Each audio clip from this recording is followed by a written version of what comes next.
Madame la ministre, on va justement laisser la parole maintenant à nos deux co-rapporteurs sur ce projet de résolution. En premier lieu, je vais donner la parole à Madame Axelle Lemaire.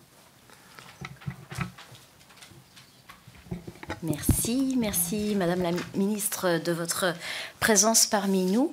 Elle est doublement importante. D'abord sur le principe parce que l'idée qu'un ministre vienne expliquer la stratégie du gouvernement avant la tenue d'un Conseil européen est précieuse pour le travail qui est le nôtre d'accompagnement et de contrôle de l'action du gouvernement, mais aussi précieuse pour que l'action européenne s'inscrive plus dans le quotidien des parlementaires. Et puis, merci de votre présence aussi parce qu'elle permet de marquer l'importance politique de la thématique du numérique en Europe, mais aussi en France. Et par votre action, vous inscrivez ce sujet du numérique au cœur des priorités gouvernementales. Et la France se positionne comme très allante sur ce sujet en Europe. Alors, justement, lorsque on lit l'ordre du jour qui a été présenté tout récemment par le président du Conseil au chef d'État et de gouvernement, on peut être déçu, puisque c'est un ordre du jour très modeste.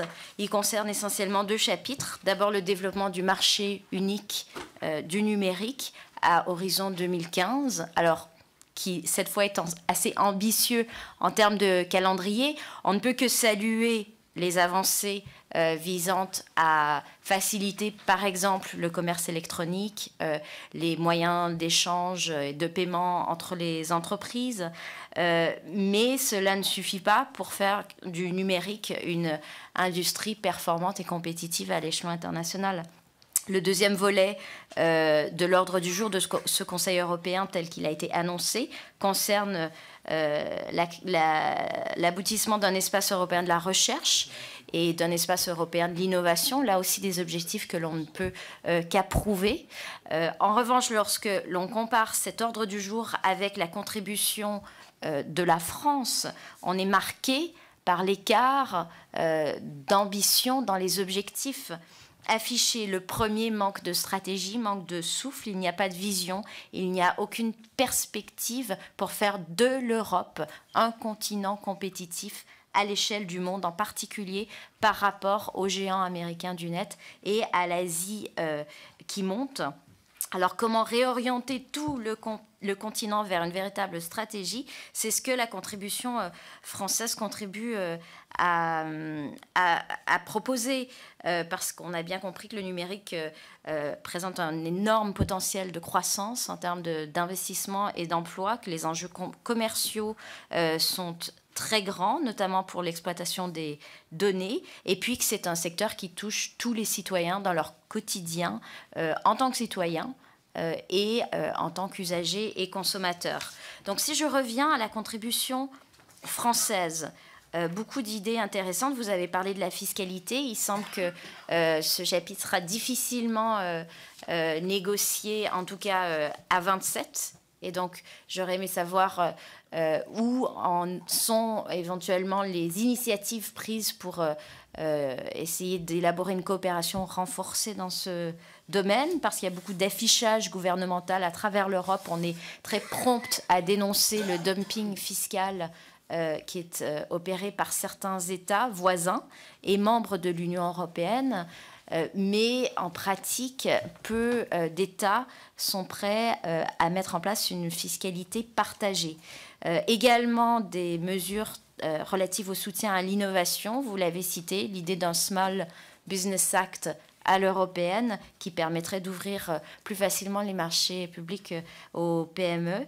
Une ouverture un travail sur le financement des PME, notamment par le capital risque, un accent sur les qualifications, le développement des compétences pour que les Européens soient prêts à travailler dans le secteur du numérique. Et donc, mais au-delà de ces sujets, je voulais savoir si vous avez l'intention de parler d'autres sujets qui ne figurent pas, eux, dans la proposition de contribution française. D'abord, le volet éducatif pour ce qui est d'autonomiser les enfants afin qu'ils deviennent plus sensibles, non seulement plus aptes à utiliser l'outil Internet, mais aussi plus sensibles aux dangers de l'Internet et au potentiel de l'Internet. Comment faire d'eux des futurs adultes autonomes dans leur lien avec le cyberespace. Est-ce que vous avez envisagé d'introduire un volet relatif à la cybersécurité qui permettrait aux États d'élaborer des stratégies communes, notamment en matière de coopération pour lutter contre la criminalité sur Internet? Et puis, finalement, quels sont vos espoirs concrets de réalisation à l'issue de ce Conseil européen? Pensez-vous que l'approche restera purement économique autour de l'approfondissement du marché unique européen, ou pensez-vous qu'avec la France, d'autres pays pourront pousser vers l'adoption d'un agenda commun plus ambitieux? Merci.